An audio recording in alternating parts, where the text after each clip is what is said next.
नमस्कार, मैं दुलारे अंसारी और आप देख रहे हैं अवाम दूत के इस स्पेशल एडिशन मास्टर न्यूज़ में आपका स्वागत है। हमारे साथ एक ऐसे मेहमान जुड़ चुके हैं जिनका कोई राजनीतिक करियर नहीं रहा है। वो शुरू से पत्रकारिता में मास्टर किए हैं और मास्टर करने के बाद सीधा उनको यूथ विंग का अध्यक्ष बना दिया गया है। एक ऐसी पार्टी जिनकी दिल्ली में सरकार है, एक ऐसी पार्टी जिनकी पंजाब में सरकार है, पंजाब का चुनाव लड़े और मुख्यमंत्री तक बना लिया बिना किसी के सपोर्ट के। ऐसी शख्सियत से हम आज बात करने वाले जिनका नाम है तेजेंद्र तोड़ेकर, आम आदमी पार्टी के यूथ विंग के अध्यक्ष हैं। सर, बहुत बहुत स्वागत है आपका हमारे। नमस्कार, और आपके दर्शकों को भी मेरा नमस्कार। आपका कार्यक्रम बहुत अच्छा है। मैंने कुछ 2-3 आपके कार्यक्रम देखा है यूट्यूब पे, तो आवाम दूत के सारे लोगों को, मीडिया के लोगों को मैं धन्यवाद देना चाहूँगा। ज्वलंत मुद्दा है छत्तीसगढ़ में। अकलतरा में एक लड़की के साथ रेप होता है, उसकी हत्या कर दी जाती है। बीजेपी सड़क पे है, कांग्रेस घर में है, आम आदमी पार्टी कहाँ है? देखिए, ये बहुत दुर्भाग्यपूर्ण मामला है कि एक 52 वर्षीय महिला का रेप किया जाता है और इतनी भयंकर तरीके से वो रेप होता है, उसके बाद उसकी हत्या हो जाती है। तो ये दुखद मामला है। छत्तीसगढ़ में ऐसी घटना जब सामने आती है तो दिल पसीजता है। ऐसे मामला तो कहीं भी नहीं होना चाहिए, खासकर हमारे प्रदेश में जहां सीधे साधे लोग निवास करते हैं। ऐसे में एक बड़ा सवाल है, प्रदेश में लॉ एंड ऑर्डर की स्थिति, आज लोगों को कानून का डर नहीं है। तो ये आप समझिए किस प्रकार से आज सरकार चल रही है। सरकार लॉ एंड ऑर्डर की स्थिति में आज पूरी तरीके से फेल है। दूसरा, आपने कहा कि आम आदमी पार्टी कहाँ है। क्योंकि हमेशा देखने को ये मिलता है कि छोटे से छोटे मुद्दे को लेकर आप धरना दे देते हैं, अनशन कर देते हैं। इस मुद्दे पे पर ये बहुत बड़ा मुद्दा है, पर आम आदमी पार्टी कहीं नहीं है। नहीं, इस मुद्दे पे ऐसा नहीं है, कहीं नहीं है। इस मुद्दे पे लोकल स्तर पे पार्टी के कार्यकर्ता जा रहे हैं। प्रदेश स्तर पे भी आगामी सरकार क्या इस पे एक्शन करती है। क्या न्याय दिलाने को आप लोग लड़ेंगे? बिल्कुल, न्याय के लिए लड़ेंगे। आम आदमी पार्टी लड़ते आ रही है। हम छोटे से छोटे मुद्दे को लेकर और या बड़े से बड़े मुद्दे को लेकर छत्तीसगढ़ में लड़ रहे हैं। आगामी समय में भी हर मुद्दे पे लड़ेंगे और इस मुद्दे पे भी हम उस महिला के न्याय के लिए लड़ाई आम आदमी पार्टी लड़ेगी। इसका मैं आपको जरूर आश्वासन दिलाता हूँ। चुनाव आपने पंजाब में लड़ा, दिल्ली में भी लड़ा। 2020-21 में बहुत भयंकर कोरोना की स्थिति थी देश में। देश पूरा कोरोना से जूझ रहा था, लड़ रहा था। इतना सब होने के बावजूद आप लोगों ने सारे लोगों की फीस माफ़ की 2020-21 की, सिर्फ हिंदुओं को छोड़कर। क्या लगता है, तुष्टीकरण की राजनीतिक नहीं है? ये भाजपा पूरे देश में प्रोपेगेंडा फैलाती है। किलर चीज है। आप दिल्ली की शिक्षा व्यवस्था में जाइए, आप चाहेंगे तो आवाम दूत की टीम को मैं लेके जाना चाहूंगा। दिल्ली के स्कूलों का मैं विजिट करा दूंगा। दिल्ली के निजी स्कूलों से लेकर प्राइवेट स्कूल, मैं स्कूलों का सवाल नहीं उठा रहा हूँ। मैं बोल रहा हूँ क्या फीस की बात कर रहा हूँ। फीस की ही बात कर रहा हूँ। ये बिल्कुल प्रोपेगेंडा है।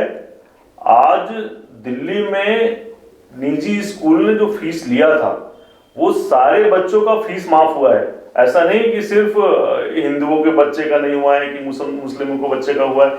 ये गलत प्रोपेगेंडा है। आम आदमी पार्टी शिक्षा के क्षेत्र में, चाहे वो अमीर आदमी का बच्चा हो, चाहे वो गरीब आदमी का बच्चा हो, चाहे वो हिंदू का बच्चा हो, चाहे मुसलमान का बच्चा हो, चाहे सिख का बच्चा हो, चाहे ईसाई का बच्चा हो, हमारे लिए सारे बच्चे समान है। अरविंद केजरीवाल ने ये शपथ खाई है कि हम देश के और दिल्ली के हर बच्चे को अच्छी शिक्षा देंगे। ये भाजपा की प्रोपेगेंडा है जो ऐसी चीजों को, हवाई चीजों को लोगों तक लेके जाते हैं। ये गलत प्रोपेगेंडा है। आम आदमी पार्टी कभी हिंदू मुस्लिम नहीं करती। 85 सीटों पे आपने चुनाव लड़ा, एक भी सीट आप नहीं निकाल पाए। देखिए, 2018 में पूरे प्रदेश में हमने चुनाव लड़ा जी। 85 सीटों पे हमारे कैंडिडेट हम उतार पाए थे। आप उस समय की परिस्थिति अलग थी, वर्तमान की परिस्थिति अलग थी। उस समय हमारे जो राज्य के प्रतिनिधि थे, राज्य के हमारे टीम थी, उन्होंने निर्णय लिया था कि हम छत्तीसगढ़ में चुनाव लड़ेंगे। लेकिन आज की परिस्थिति अलग है। आज की परिस्थिति 85 सीट का दायरा बहुत बड़ा होता है, मार्जिन बहुत बड़ी थी। 1-2 सीट तो आनी चाहिए थी। देखिए, लोग उस समय भाजपा के 15 साल से शासन से त्रस्त थे। लोगों को हम विश्वास नहीं दिला पाए कि हम सरकार बनाएंगे। मैं ये चीजें आपको इसलिए कह रहा हूं क्योंकि ये वास्तविकता है। आप गांव में जाके देखते हैं, मैंने खुद क्रूज से चुनाव लड़ा है। हम गांव में जाते थे, चुनाव प्रचार करते थे।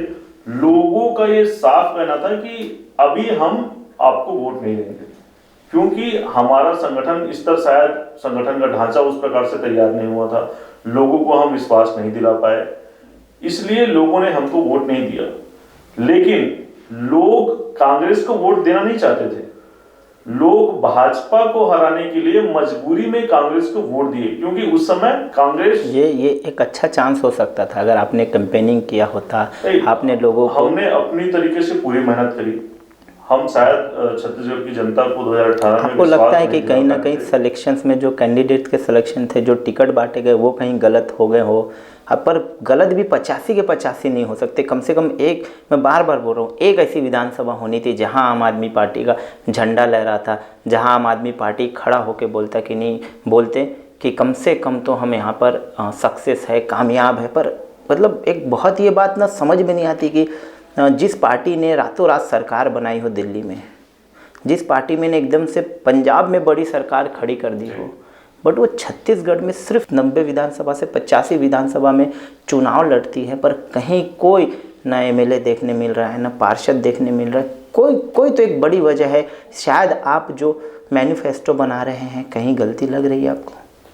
नहीं, पहली चीज आपने कहा हमारी सीट, हमने विधानसभा सीट हमने नहीं जीता है भी। तो ऐसे बहुत सारे सीट है जहां पे हम तीसरे नंबर पे आए, जहां पे हम चौथे नंबर पे आए, और आपने कहीं दूसरे नंबर पे नहीं आए। नहीं, दूसरे नंबर पे हमने कहीं नहीं आए। हमें छत्तीसगढ़ की जनता ने जो हमें वोट दिया था वो एक्सेप्टेड है जी। मैं वही चीज आपको बताना चाहूंगा। क्या लगता है इस बार 2018 में लोग भाजपा को हराना चाहते थे, किसी भी सूरत में भाजपा को हराना चाहते थे। जो संगठन उनको मजबूत दिखा, उस समय लोगों को कांग्रेस लगा, कांग्रेस मजबूत है संगठन, तो उन्होंने कांग्रेस को वोट दिया। और आपने बात की थी हमारी घोषणा पत्र की, तो मैं आपके न्यूज चैनल के माध्यम से बताना चाहूंगा कि हमारा घोषणा पत्र, जितना हमने घोषणा किया था, टोटल कॉपी पेस्ट कांग्रेस के घोषणा पत्र में वो सारी चीजें मिल जाएगी। हमने 2 महीने पहले घोषणा पत्र लॉन्च किया था, कॉपी पेस्ट घोषणा पत्र कांग्रेस को मिल जाएगी। ये सेम बात कहना जनता जोगी कांग्रेस का भी है। तो क्या आप तीनों ने बैठ के घोषणा पत्र बना लिया था? देखिए, हमारा सबसे पहला हमने या ऐसा भी बोल सकते हैं कि कांग्रेस को जिताने में एक अहम हाथ तो नहीं है कहीं ना कहीं केजरीवाल पार्टी का, आम आदमी पार्टी का? नहीं, पार्टी, मैं जो कहना चाह रहा हूँ आपको, हमने सबसे पहले स्टाम्प पे शपथ पत्र के साथ घोषणा पत्र दिया था सबसे पहले। उस समय ना जोगी कांग्रेस का आया, ना कांग्रेस का आया, ना भाजपा का आया। हमने सबसे पहले शपथ पत्र जारी किया, घोषणा पत्र। यही तो नहीं चूक गए? तो इसमें यही तो चूक नहीं हो गई कि सबसे पहले हमने पत्ते खोल दिए, और सबसे पहले अगर हमने बता दिया तो कहीं ना कहीं चूक हुई, बड़ी चूक। ये नहीं है कि जैसे अभी पंजाब में भी हमने चुनाव लड़ा, आम आदमी पार्टी ने चुनाव लड़ा, तो पंजाब में पार्टी 4 महीना 6 महीने पहले से अलग अलग मुद्दे को लेकर फील्ड में आ रहे थे। चूंकि ये मामला कुछ और है, मैंने कहा कि हमने 2018 में चुनाव लड़ा, लेकिन चूंकि हमारा फील्ड में, ग्राउंड में संगठन नहीं था, इसलिए छत्तीसगढ़ के लोगों ने हमारे ऊपर विश्वास नहीं किया। चूंकि हम जो फील्ड में जाते थे, लोग बोलते थे इस बार आपको हम नहीं देंगे, लेकिन क्योंकि भाजपा को हराना है, आने वाले समय में हम जरूर आपको मौका देंगे, आप लोग डटे रहिए, लड़ते रहिए, फील्ड में रहिए। तो ये 2018 की बात थी। 2018 और अभी 2022, पिछले 3.5-4 सालों में जो भाजपा को लोगों ने हरा के कांग्रेस को वोट दिया कि भाजपा को हराना है, कांग्रेस को इस उम्मीद से वोट दिया कि छत्तीसगढ़ की जनता सुखी होगी। लेकिन पिछले 3.5 सालों में कांग्रेस ने वैसा काम नहीं किया। आज उसी 3.5 सालों के बीच में आज आम आदमी पार्टी लगातार हर गांव में पहुंच रही है। पिछले 2 महीने में हम ग्राम संपर्क अभियान चला रहे हैं। पिछले 2 महीने हमने 1 लाख सदस्य बनाए हैं, ऑन रिकॉर्ड 1 लाख सदस्य हमने बनाया है पिछले 2 महीने में। हम 10,000 गाँव तक पहुंच चुके हैं। आने वाले महीने में भी बाकी के 10,000 गाँव में और पहुंचने वाले हैं। तो इस बार हमारी तैयारी पूरी है, इस बार चूक नहीं होगी। जो आपने कहा पिछली बार चूक हुई थी, तो इस बार हमसे चूक बिल्कुल नहीं होगी। हमारा संगठन पूरा तैयार हो रहा है, हम गांव-गांव पहुंच रहे हैं। केंद्रीय टीम भी, दिल्ली की टीम भी आज छत्तीसगढ़ में। क्या मनीष सिसोदिया, अरविंद केजरीवाल, भगवंत मान सारे लोग यहाँ आएंगे? बिल्कुल आएंगे। हमारे पार्टी के बड़े लीडर हैं, अरविंद केजरीवाल जी जरूर आएंगे छत्तीसगढ़ में। मनीष सिसोदिया जी पिछली बार भी आए हुए थे, संगठन को लेकर बातचीत उन्होंने करी। भगवंत मान जी चूंकि हमारे राष्ट्रीय स्तर के वो भी नेता हैं, सांसद रहे हैं, आज तो मुख्यमंत्री हैं, तो बिल्कुल ऑफकोर्स छत्तीसगढ़ में आप जरूर देखेंगे। तो लगता है कि इस बार जनता को हम लोग रिझा लेंगे, जनता को हम लोग मतलब कोशिश करेंगे कि कहीं ना कहीं आम आदमी पार्टी की तरफ पहले नंबर, तीसरे नंबर से खिसक के आपको पहले नंबर पे आना है। बीच की बड़ी मार्जिन, जो गैप की मार्जिन है, क्योंकि आपका टकराव सीधा बीजेपी और कांग्रेस से है, जो कि राष्ट्रीय स्तर की पार्टी है। अभी तो आप भी राष्ट्रीय स्तर की पार्टी हैं, क्योंकि आप भी हर जगह चुनाव लड़ रहे हैं, पर 5 जगह लड़ रहे हैं तो एक ही जगह, 2 जगह आपको सफलता मिल रही है। तो क्या लगता है कि इस बार क्या आपका अंदाज है कि इस बार कितनी सीटें आप 90 में से निकाल पाएंगे?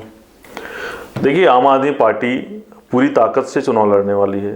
जैसे मैंने पहले कहा, आम आदमी पार्टी पूरे 90 विधानसभा में चुनाव लड़ेगी। हम यहाँ सरकार बनाने के लिए चुनाव लड़ रहे हैं। मैं एक चीज़ और करना चाहूँगा, सरकार बनाने में ये नहीं कि हम सत्ता के लिए चुनाव लड़ रहे हैं। हमारा उद्देश्य है व्यवस्था परिवर्तन। व्यवस्था परिवर्तन तब संभव है जब आप एक ईमानदार सरकार बनाएंगे, ईमानदार लोगों को चुन के लाएंगे। आप अपने शपथ पत्र में किसको प्रायोरिटी देते हैं? एजुकेशन को देते हैं, रोजगार को देते हैं, स्वास्थ्य को देते हैं, किसको देते हैं? ये 3 मुद्दे जो हैं, जैसे शिक्षा, रोजगार और स्वास्थ्य, ये बहुत अहम मुद्दे हैं। हर पार्टियां इसी के इर्द गिर्द चुनाव लड़ती है। जैसे 2014 का अगर बीजेपी का कैंपेन देखेंगे तो बेरोजगारों को हम 2 करोड़ नौकरियां देंगे करके सत्ता में आ गए। क्या इस बार भी आप छत्तीसगढ़ के लोगों के लिए ये 3 मुद्दे अहम रखेंगे, या जैसा कि हमेशा चुनाव में कुछ नया करती है अरविंद केजरीवाल, नया करते हैं कुछ अरविंद केजरीवाल, तो इस बार भी आप लोग कुछ नया करने वाले हैं, कोई एक नया मुद्दा उठा के लाने वाले? क्योंकि क्या होता है, आपकी पार्टी जो आम आदमी पार्टी है वो सिर्फ आंदोलन के लिए जानी जाती है। बहुत मुद्दों पे आपने सरकारों को घेरा, बहुत बार आपके बड़े बड़े नेताओं के ऊपर ईडी का छापा भी पड़ा, बड़े बड़े सीबीआई का भी छापा पड़ा। तो क्या लगता है कि इस बार भी अगर आप चुनाव में अगर ऐसी सशक्तिकरण अपनाएंगे तो क्या ईडी आ सकती है, आपके घर सीबीआई आ सकती है, या फिर पिछले जैसा ही 90 में से एक भी सीट न निकाल पाए?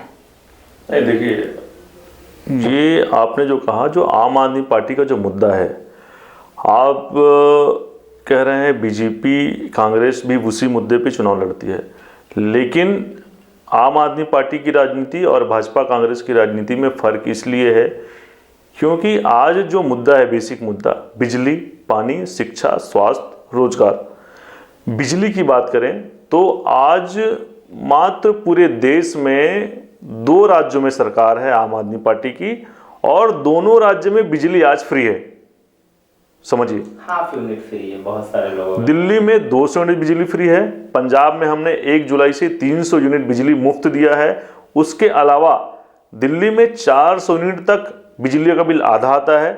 पंजाब में हमने 2 महीने का क्लॉबैक लगाया है, मतलब आपका 600 यूनिट आप 2 महीने में खर्च करिए, 2 महीने में 600 यूनिट आपका फ्री है। मतलब ये आज पूरे देश में ऐसी कोई राजनीति पार्टी नहीं है, कोई पार्टी नहीं है, कोई सरकार नहीं है जो अपने लोगों को 1 यूनिट बिजली का बिल फ्री दे। लेकिन आम आदमी पार्टी हमेशा आरोप लगाती है कि फ्री वाली सरकार है। मैं उसी पे बता रहा हूँ। बिजली की बात करा, हमने पानी फ्री दी, हमने सरकारी स्कूल इतने अच्छा किया, आज प्राइवेट के बच्चे आज सरकारी में आने के लिए तैयार हैं। स्वास्थ्य में हमने इतनी अच्छी सुविधाएं कर दी स्वास्थ्य में कि लोग दिल्ली के मॉडल को कॉपी कर रहे हैं। रोजगार कहीं नहीं दे पाए क्या? रोजगार देखिए, दिल्ली में अलग स्थिति है, लेकिन दिल्ली के बाद हमने पंजाब में सरकार बनाया। पंजाब में सरकार बनते ही हमने 25,000 नौकरी पे पहला साइन किया। मैं पूछ रहा हूँ, दिल्ली में नौकरी क्यों नहीं दे पाए? दिल्ली में हमारे पास पावर पोस्टिंग नहीं है, पावर ऑफ पोस्टिंग दिल्ली में नहीं है। तो हमको जो संभव है, जैसे हमने कोरोना काल में हम सरकारी नौकरी वहाँ नहीं दे सकते क्योंकि वहाँ केंद्र का हस्तक्षेप रहता है। अब दूसरी बात बता रहा हूँ, कोरोना काल में हमने 10 लाख लोगों को नौकरी दी दिल्ली सरकार ने। वो कैसे दी? जो प्राइवेट सेक्टर में जिनकी नौकरियां गई थी कोरोना में, हमने एक रोजगार पोर्टल बनाया। रोजगार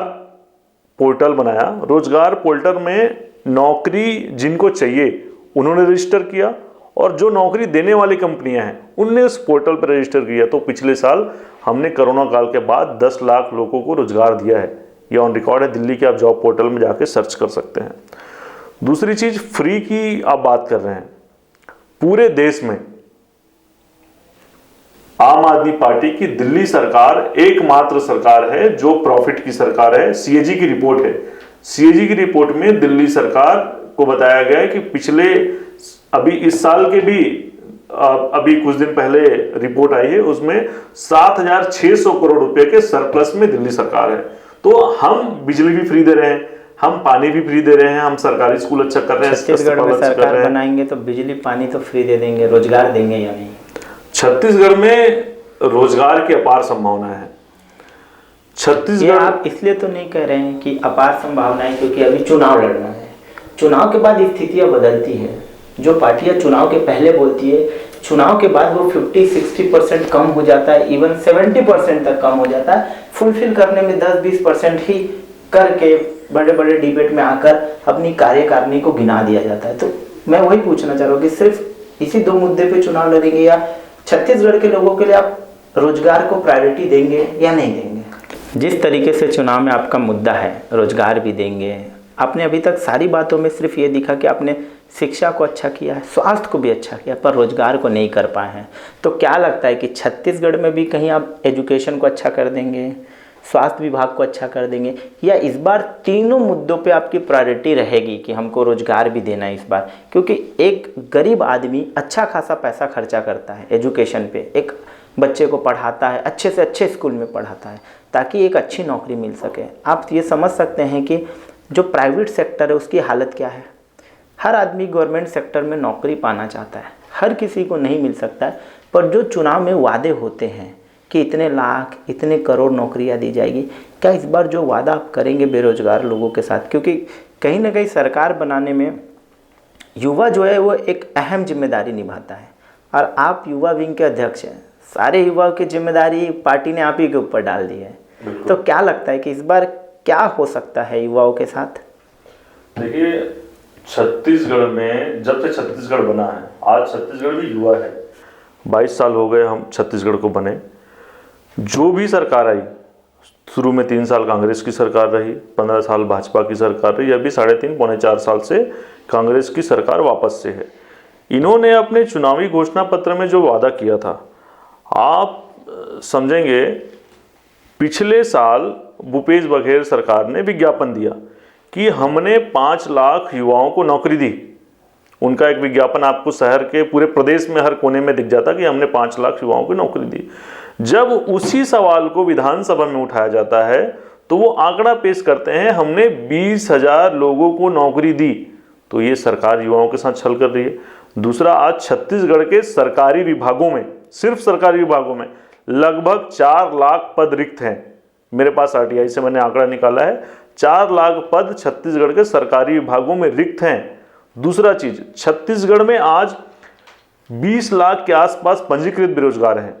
छत्तीसगढ़ में गैर पंजीकृत बेरोजगार उनकी संख्या 25 लाख है। मोटा मोटी आंकड़ा अपन पेश करें तो 45 से 50 लाख छत्तीसगढ़ में बेरोजगार युवा हैं। हम नहीं कहते कि हम सबको सबको सरकारी नौकरियां नहीं दी जा सकती। मैंने कहा 4 लाख सरकारी पदों में रिक्त पद हैं, तो सरकार चाहे तो झटके में भर सकती है। दूसरी चीज, सारे लोगों को सरकारी नौकरी नहीं मिलती।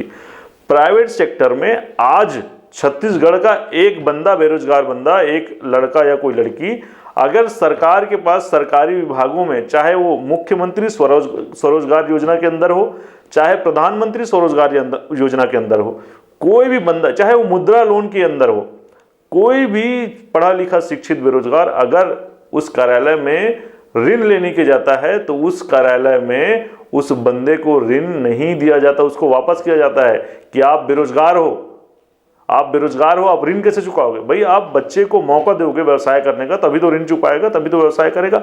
सरकार की पॉलिसी गलत है। आज छत्तीसगढ़ धान का कटोरा है, धान की बड़ी खेती होती है छत्तीसगढ़ में। छत्तीसगढ़ माइनिंग के क्षेत्र में, छत्तीसगढ़ में माइनिंग की कमी नहीं है। बहुत सारे हमारे पास उद्योग धंधे हैं, बहुत सारे खदानें हैं जहां माइनिंग का काम होता है, वहां पे लोगों को नौकरी दी जा सकती है। छत्तीसगढ़ सरकार ने अभी वादा किया था, कांग्रेस सरकार ने, पूरे प्रदेश में हम फूड पार्क बनाएंगे। बताइए मुझे छत्तीसगढ़ में कौन से कोने में फूड पार्क बना है? मैं जहां से आता हूं कुरुद में बगौद में फूड पार्क बना है, फूड पार्क। उस फूड पार्क में बने हुए 5 से 7 साल हो गए। उस फूड पार्क में मात्र 2 से 3 कंपनियां आए हुए हैं। उसमें भी उस कंपनियों में यूपी बिहार और बाहर के लोग को रोजगार दिया जाता है, छत्तीसगढ़ के लोगों को उसमें रोजगार नहीं है। आप 2 कंपनियों को एक फूड पार्क में ला पाए, ये आपकी फेल्योर है। आप छत्तीसगढ़ में बहुत सारी कंपनियों को लाइए जहां पे युवाओं को रोजगार मिले। छत्तीसगढ़ में सीएम का चेहरा कौन होगा? देखिए, आम आदमी पार्टी छत्तीसगढ़ में पिछली बार हम कोमल हुपेंडी जी को सीएम का चेहरा आम आदमी पार्टी ने बनाया था। इस बार पार्टी की रणनीति क्या होगी वो चुनाव के नज़दीक में आपको पता चलेगा। अगर सीएम कैंडिडेट पार्टी फेस घोषणा करेगी तो उसकी जानकारी जरूर। आप चुनाव लड़ेंगे? अब हम तो पार्टी के कार्यकर्ता हैं। अभी आम आदमी पार्टी ने यूथ विंग की जिम्मेदारी दी है। भविष्य में पार्टी जो कहेगी। पिछले बार आपको मौका मिला था, इस बार क्या मौका रिपीटेड मिलेगा या किसी आपके जगह किसी और लोगों को चुनाव में उतारा जाएगा या एक नया चेहरा दिया जाएगा आपकी जगह? देखिए, वो पार्टी के पदाधिकारी ऊपर। मैं इसलिए पूछ रहा हूँ कि आप अहम हिस्सा रखते हैं, आप प्रदेश के अध्यक्ष या यूथ विंग के, आप एक बड़ी जिम्मेदारी चलते हैं। पार्टी अगर जिम्मेदारी देगी तो बस बेसिक हम चुनाव लड़ेंगे और पार्टी कहेगी आप संगठन में काम करो, आप फील्ड में काम करो, तो हम वो करने के लिए तैयार हैं। पार्टी का जो आदेश होगा वो हम मानेंगे। पार्टी का जो आदेश? हाँ, पार्टी का आदेश है, बिल्कुल हम मानेंगे। आज पार्टी ने हमें एक विधानसभा का ऑब्जर्वर बनाया है। हम बहुत जा रहे हैं, गांव-गांव जाके प्रचार प्रसार कर रहे हैं। शुरुआत में जब आम आदमी पार्टी बनी, बहुत लोग पार्टी से अलग भी हो गए। जैसे अगर आप दिल्ली में भी देखेंगे तो दिल्ली में भी बहुत लोग, कुमार विश्वास ने पार्टी छोड़ दी, बहुत लोगों ने छोड़ दी पार्टी। यहाँ भी वैसे ही हुआ। क्या फिर चुनाव के वक्त पार्टी के टूटने की आसार है? देखिए, आम आदमी पार्टी की राजनीति अलग है। मैंने पहले ही कहा कि भाजपा कांग्रेस की राजनीति से काफ़ी डिफरेंट है। यहाँ पे काम करने वालों की कीमत है। अगर फील्ड में आप सक्रिय हैं, आप काम कर रहे हैं, तो पार्टी आपको बिल्कुल यथास्थान देगी। मैं छोटा सा कार्यकर्ता था। महीने से आप फील्ड में नहीं दिख रहे?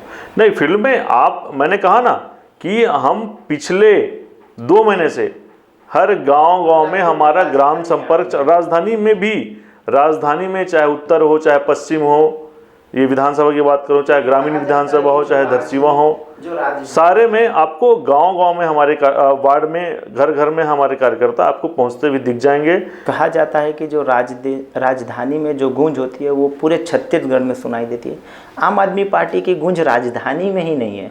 नहीं, आम आदमी पार्टी की गूंज राजधानी में भी है और सारे गाँवों में है। चूँकि हमारा भी ग्राम संपर्क अभियान चल रहा है, हम घर जा रहे हैं। हो सकता है बड़े संख्या स्तर पे आपको नहीं दिख रहे होंगे, लेकिन अभी घर जा रहे हैं। हम शहर में भी जा रहे हैं। हो सकता है बड़ी भीड़ नहीं दिखती होगी, बड़ी रैली अभी 2 महीने से नहीं दिख रही होगी, लेकिन पार्टी घर जा रही है। हम प्लान कर रहे हैं, संगठन बना रहे हैं। मुद्दों का खंडन किया, पर अकल तरह के मुद्दों को आपने कहीं उठाया नहीं, ऐसा क्यों? नहीं, मुद्दे लगातार उठ रहे हैं, हम भी मुद्दा उठा रहे हैं। इस मुद्दे को भी पार्टी उठाएगी और मैं जब पहले ही कहा, हम पीड़िता के न्याय की लड़ाई लड़ेंगे, आने वाले समय में भी लड़ेंगे। जब तक उनको न्याय नहीं मिलता, लड़ाई हम लड़ेंगे। नहीं, चुनाव है इसे लड़ेंगे नहीं। आप छत्तीसगढ़ में उठा के देख लीजिए, चाहे सफाई कर्मचारी का मुद्दा हो, चाहे 14,580 शिक्षकों का मुद्दा हो, चाहे अन्य विभाग के जो कर्मचारी आंदोलन कर रहे हैं उनका मुद्दा हो, चाहे विद्युत विभाग के कर्मचारी का मुद्दा हो, चाहे बहुत सारे छत्तीसगढ़ में छोटे मोटे, अभी हसदेव का बड़ा मामला आया था। हसदेव को मुद्दे में हमारे हस्तक्षेप के कारण ही आज सरकार को पीछे हटना पड़ा, ये मैं गारंटी के साथ बोल सकता हूँ, क्योंकि आम आदमी पार्टी ने बड़े स्तर पे इसको उठाया था। दूसरा, चाहे बस्तर के सिलगेर का मामला हो, आम आदमी पार्टी लगातार इन मामलों को लेकर पब्लिक के बीच जा रही है, पब्लिक के साथ मिलकर आंदोलन खड़ा कर रही है। हम इसकी लड़ाई लड़ रहे हैं छत्तीसगढ़ के मुद्दे को लेकर। ऐसा नहीं कि हमने लड़ाई लड़ा नहीं। हमने 2018 में भले लोगों ने हमें वोट नहीं दिया हो, लेकिन उसके बाद से हम लगातार लोगों के बीच हैं, अलग अलग मुद्दे को लेकर लड़ रहे हैं और अंतिम समय तक लड़ेंगे। ये चुनाव मुद्दा नहीं है। आम आदमी पार्टी व्यवस्था परिवर्तन करना चाहती है। पूर्ण बहुमत अगर आपकी नहीं आती है, बीजेपी या कांग्रेस को समर्थन देंगे आप? वो तो बात की बात है, लेकिन आम आदमी पार्टी जहां भी आती है पूरे बहुमत से आती है। उम्मीद है और विश्वास है कि छत्तीसगढ़ की जनता, जिस प्रकार छत्तीसगढ़ की जनता को भाजपा ने ठगा है, कांग्रेस ने ठगा है, वो आम आदमी पार्टी को एक मौका जरूर देगी और आम आदमी पार्टी छत्तीसगढ़ में पूर्ण बहुमत की सरकार बनाएगी। ये मेरा आपसे वादा है। या फिर सिमट के रह जाएगी, इसका भी वादा? नहीं, छत्तीसगढ़ के लोग तय करेंगे, छत्तीसगढ़ की जनता तय करेगी, क्योंकि उन्होंने भाजपा को भी देखा, कांग्रेस को भी देखा। हम आज गांव, मैं बता रहा हूँ ना, अब हम गांव गांव जा रहे हैं, वार्ड वार्ड में जा रहे हैं, तो लोग कह रहे हैं हमने भाजपा को देखा, कांग्रेस को भी देख लिया, ये बार हमन आम आदमी पार्टी ला मौका देवो। ऐसे करके छत्तीसगढ़ ही हमार साथी मन छत्तीसगढ़ी में ये चीज बोलते कि हमन एक बार आम आदमी पार्टी ला मौका देवो। तो ये आम आदमी पार्टी को मौका छत्तीसगढ़ के लोग अभी देंगे इस बार जरूर। कोई ऐसा मैसेज देना चाहें? देखिए, छत्तीसगढ़ में संसाधन की कोई कमी नहीं है। छत्तीसगढ़ में लोहा मिलता है, कोयला मिलता है, हीरा मिलता है, सोना मिलता है। छत्तीसगढ़ में 44% वन है। छत्तीसगढ़ खनिज संसाधन के मामले में कई राज्यों से काफ़ी आगे है। यहाँ धान की भी उपज बहुत ज़्यादा होती है। मतलब मेरा ये कहना है कि छत्तीसगढ़ में संसाधन की कोई कमी नहीं है। छत्तीसगढ़ का एक साल का बजट लगभग 1,10,000 करोड़ के आसपास का है। अगर सरकार इसमें अच्छी नियत से काम करे तो छत्तीसगढ़ का बजट बढ़ाया जा सकता है। आज जो खनिज की चोरी हो रही है, आज जो रेते की जो चोरी हो रही है, आज जो वन संपदा की जो चोरी हुई, आज छत्तीसगढ़ में अगर सरकार इसको रोकने में कामयाब हुई, और सबसे बड़ी चीज़ यार, छत्तीसगढ़ में जो भ्रष्टाचार हो रहा है, इस भ्रष्टाचार को अगर छत्तीसगढ़ की सरकार छत्तीसगढ़ में रोका जाए तो छत्तीसगढ़ की जनता खुशहाल होगी। छत्तीसगढ़ में भी बिजली फ्री होगा, छत्तीसगढ़ में भी पानी फ्री होगा, छत्तीसगढ़ में भी अच्छे स्कूल बनाए जा सकते हैं, छत्तीसगढ़ में भी चिकित्सा सुविधा मुफ्त हो सकती है, अच्छी हो सकती है। छत्तीसगढ़ में आज मैं गांव-गांव जाता हूं तो बुजुर्ग ये कहते हैं कि 350 हमको पेंशन मिलता है, उस 350 में हमारी क्या गुंजाइश होगी। तो ये भी एक बड़ा सवाल है। उस बुजुर्ग को भी 2,500 से 3,000 रुपया पेंशन मिल सकता है। छत्तीसगढ़ में जो बेरोजगार युवा हैं, मैं युवा प्रदेश अध्यक्ष होने के नाते ये आपके चैनल में बोलना चाहूँगा कि छत्तीसगढ़ के जो युवा हैं, वो बेरोजगार युवाओं को आज छत्तीसगढ़ में नौकरी दिया जा सकता है। उसकी पूरी प्लानिंग हमारे पास है। हम आने वाले चुनाव से पहले इसकी आपके सामने रखेंगे।